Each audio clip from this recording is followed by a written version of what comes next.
பார்த்தா தம்மா துண்டு பயலுங்க. எங்க ஊர் கிராமத்துல சொல்லுவாங்க, சின்ன பிள்ளைங்க வெல்லாம ஊடு வந்து சேராதுன்னு.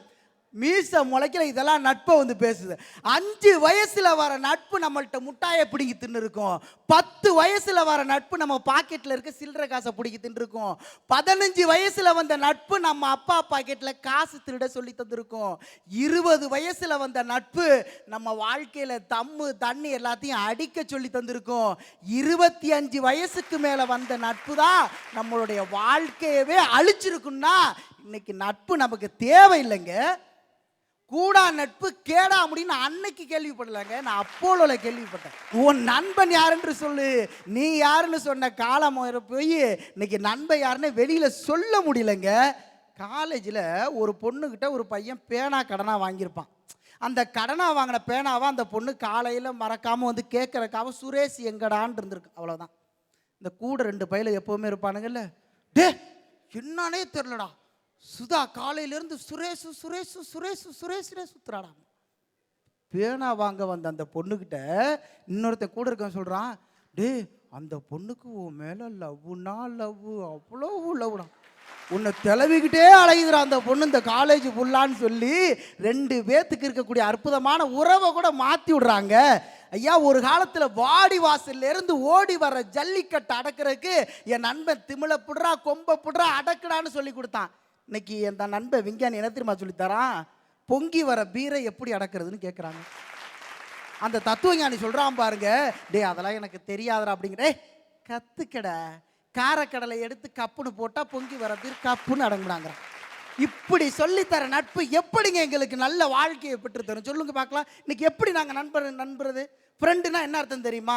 எஃப்னா ஃப்ராடு பண்ணுறது, ஆறுனா ரவுடிசம் பண்ணுறது, ஐன்னா இத்து போகிறது, ஈனா ஏமாத்துறது, என்னன்னா நண்டு வேலை செய்கிறது, டீனா தேவையில்லாத தெண்டுங்க.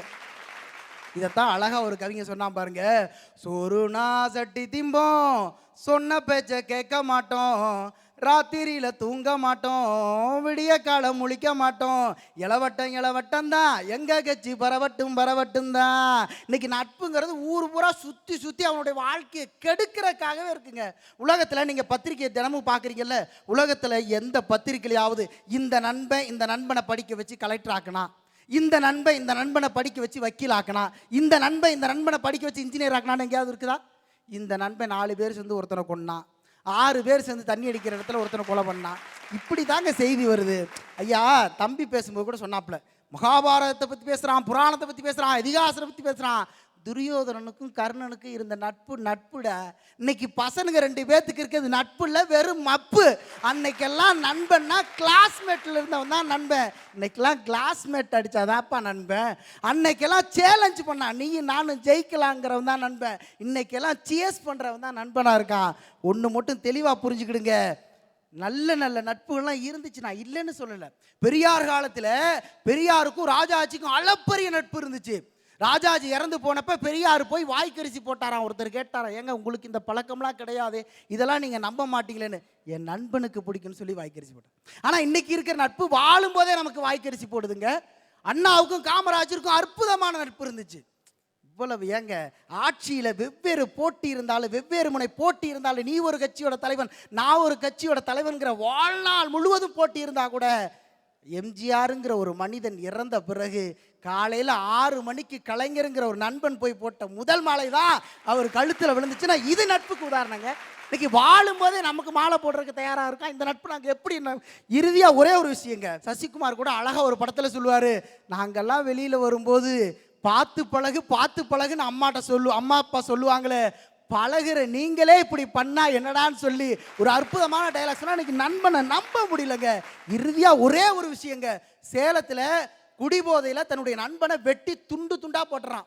இது ஒரு உண்மையான வழக்கு, பெயர் சொல்ல விரும்பல. அந்த வழக்குல அவன் விசாரணைக்கு வரும்போது அவனுடைய இதயம் மட்டும் தனியா துடிச்சுக்கிட்டே இருந்துச்சான். நீ என்ன கொல்ல போறன்னு தெரிஞ்சும் கூட நீ சொன்னதுக்காக சொன்ன இடத்துக்கு வந்து நின்ன, நீ வெட்டும் போது எல்லாத்தையும் வெட்டின, என்னை கொன்னதா உனக்கு தெரிஞ்சிச்சு, ஆனால் துண்டா விழுந்த என்னுடைய இதயத்தில் நீ மட்டும்தாண்டா இருந்தேன்னு அந்த இதயம் சொன்னுச்சு அப்படின்னு சொன்னால், நண்பனையே கொல்லக்கூடிய நண்பருக்கான அந்த நட்பை நாங்கள் எப்படிங்க நம்புறது? அதனால தான் சொல்கிறோம், வாழ்க்கையை வெறுத்து போய் சொல்கிறோம், நண்பனை நம்பாதீங்க.